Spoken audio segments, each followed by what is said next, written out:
Assalamualaikum warahmatullahi wabarakatuh. Halo teman-teman semua, perkenalkan nama saya Sri Hartati Adiningsi, biasa dipanggil Sri, salah satu mahasiswi di Institut Agama Islam Negeri Syekh Abdurrahman Siddiq Bangka Belitung, kelas PAI 5C.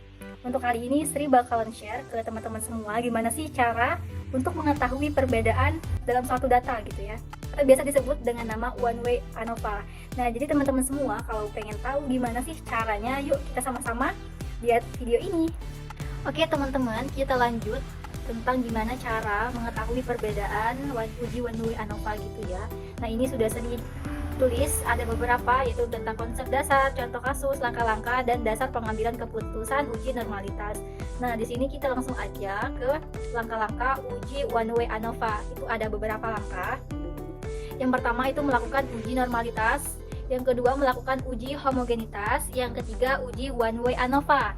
Nah, untuk yang pertama kita melakukan uji normalitas. Kita masuk ke data SPSS terlebih dahulu ya. Di sini sudah disiapkan ada data SPSS ya. Ini tentang yaitu perbandingan merek handphone. Jadi teman-teman bisa lihat ada tanda kode 1 itu artinya Samsung, 2 Oppo, 3 Vivo, 4 Lenovo. Nah, kemudian kita ke data view ya, kita lihat. Nah, di sini juga udah ada data-datanya dari Samsung, penjualannya berapa, Oppo juga ada, lalu yang terakhir Vivo dan juga Lenovo. Nah, di sini kita mengetahui normalitas terlebih dahulu. Kita klik analyze, teman-teman. Lalu teman-teman bisa langsung ke deskriptif statistik, kemudian klik explore. Kita tunggu. Nah, ini ada munculnya merek yang bersimbolkan X dan penjualan bersimbolkan Y. Nah, untuk merek kita langsung aja masuk ke factor list. Nah, penjualan kita masuk ke dependent list. Nah, teman-teman kita klik juga di plot ya. Lalu kita klik normality plot with test card. Ini maksudnya menguji normalitas dari data tersebut. Nah, lalu kita ke option. Nah, ke option kita masuk ke exclude case list gitu ya. Nah, lalu kita klik continue dan yang terakhir klik OK. Kita tunggu aja. Nah, ini udah keluar ya teman-teman hasilnya uji normalitas. Kita cek. Nah, ini ada case browsing summary, ada deskriptifnya ya. Nah, ini nih tes normalitas dari data tadi. Nah, kita lihat teman-teman, kalau misalnya cara membacanya ya, kalau misalnya atau signifikan dari merek penjualan tersebut ya melebihi 0,05 itu dikatakan sudah valid ataupun sudah sesuai.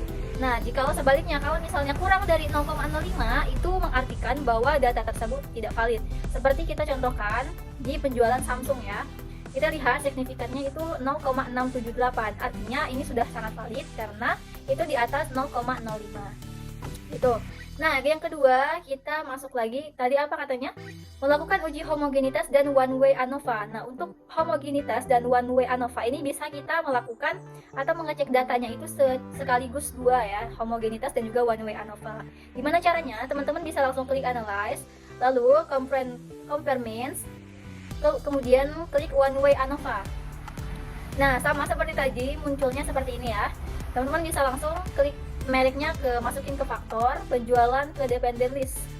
Nah, lalu itunya kita klik Turkey ya.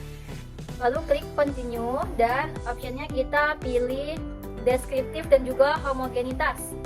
Nah, continue dan juga lalu klik OK, jangan lupa. Kita tunggu, ini lagi proses. Ini udah dapat nih teman-teman.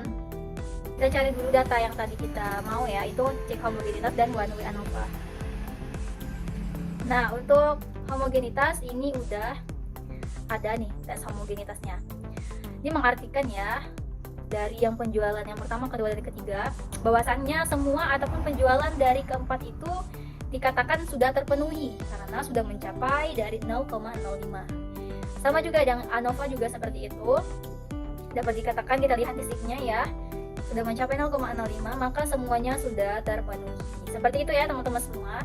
Nah, kalau teman-teman pengen lihat lagi ya data-data, diagram dan lain sebagainya, teman-teman bisa langsung scroll aja ke bawah ya.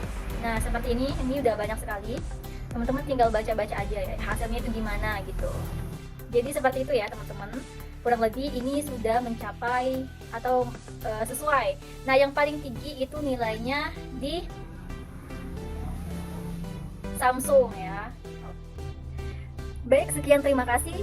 Sekiranya hanya itu yang dapat Sri sampaikan, Sri share kepada teman-teman semua gimana cara membandingkan data gitu ya. Semoga bermanfaat. Kurang lebihnya Sri mohon maaf, kepada Allah Sri mohon ampun. Saya akhiri, wassalamualaikum warahmatullahi wabarakatuh.